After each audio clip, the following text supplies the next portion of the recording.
The whole Toronto paid for twice. The Eglinton Crosstown, $12 billion.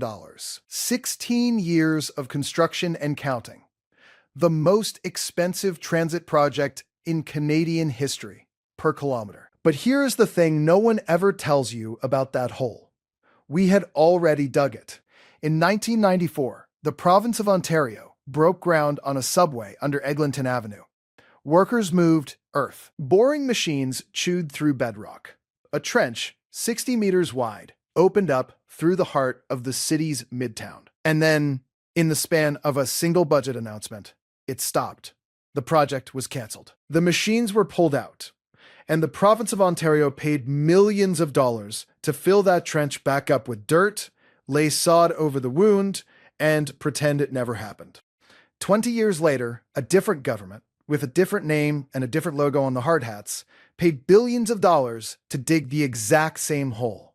This is the story of the most expensive nothing in Toronto's history. To understand Eglinton, you have to go back to the late 1980s. And to understand the 1980s, you have to understand what Toronto thought it was becoming. The city was in the middle of a gold rush without gold. Office towers were climbing out of the ground in the financial district at a rate that stunned urban planners.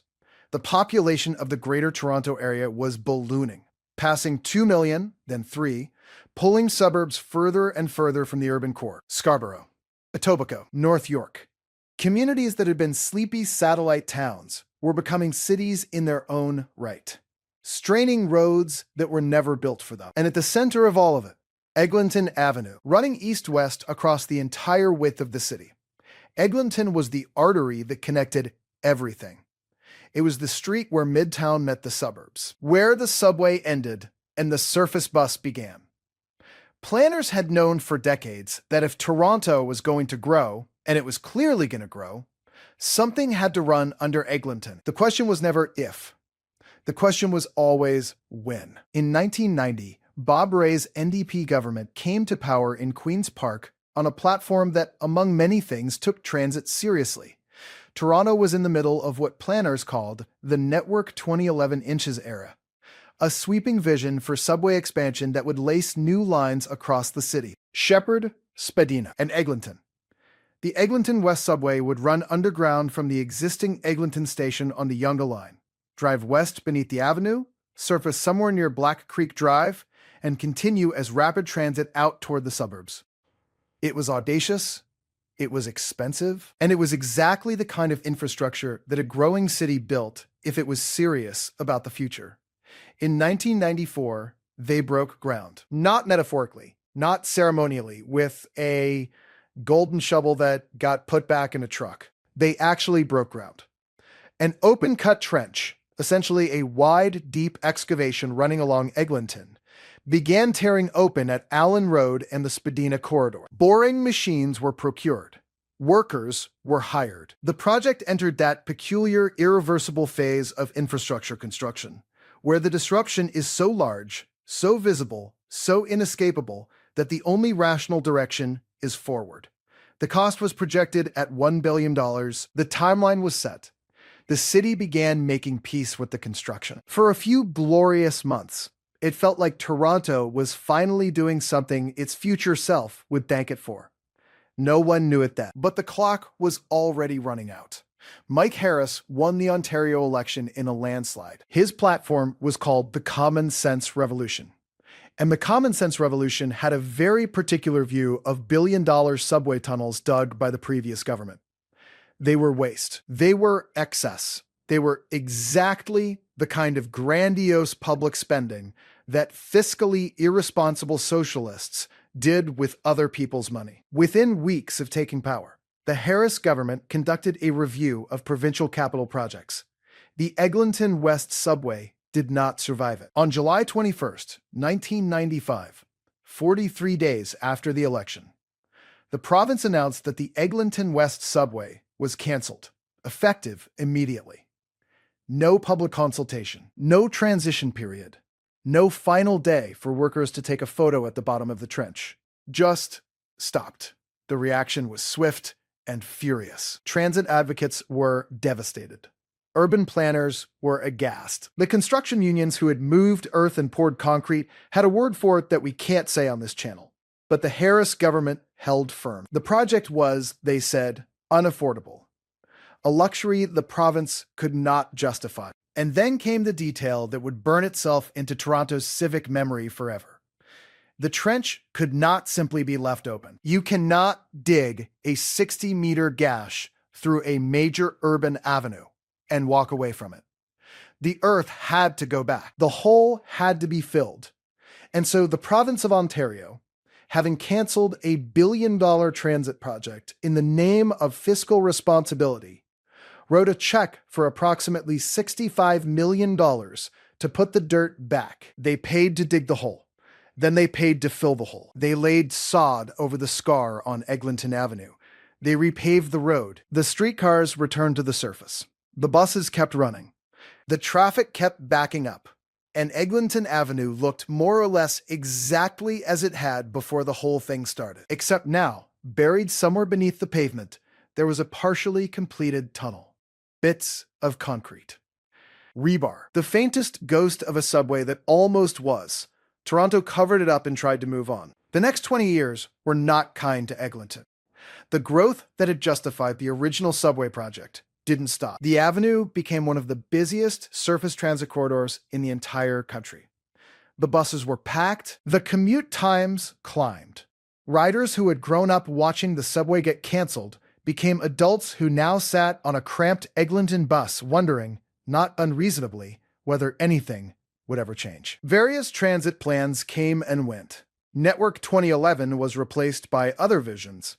New maps drawn on napkins, new announcements at new podiums by new politicians, with new logos on their new hard hats. None of them were Eglinton. It wasn't until 2007 that serious planning for Eglinton Transit resumed. Metrolinx, the newly created provincial transit agency, began studying a rapid transit line along the corridor. The studies took years. The consultations took years. The political negotiations between the city and the province over what form the line should take, full subway, LRT, some combination, took years more. In 2011, the plan was finalized. The Eglinton Crosstown Light Rail Transit Line, underground in the central section, surface at the ends, faster than a bus, cheaper than a full subway, and critically partially tunneled. In 2011, they broke ground again. On Eglinton Avenue, in almost exactly the same corridor where workers had broken ground 17 years earlier. The boring machines went back into the earth. The dirt came back out. And somewhere in the ground beneath them, the construction crews discovered the traces of what was already there. Remnants of the 1994 excavation. Evidence of the hole that had already been dug and filled and forgotten. Here is where the numbers start to become genuinely difficult to process. The original Eglinton West subway, canceled in 1995, budgeted at approximately $1 billion. The cost to fill in the trench after cancellation, $65 million. The Eglinton Crosstown LRT, which began construction in 2011 on a nearly identical corridor, initially budgeted at $5.3 billion. Current projected cost, over $12 billion, and rising. The line was supposed to open in 2020, then 2021, then 2022, then 2024. Do the full accounting and it looks something like this.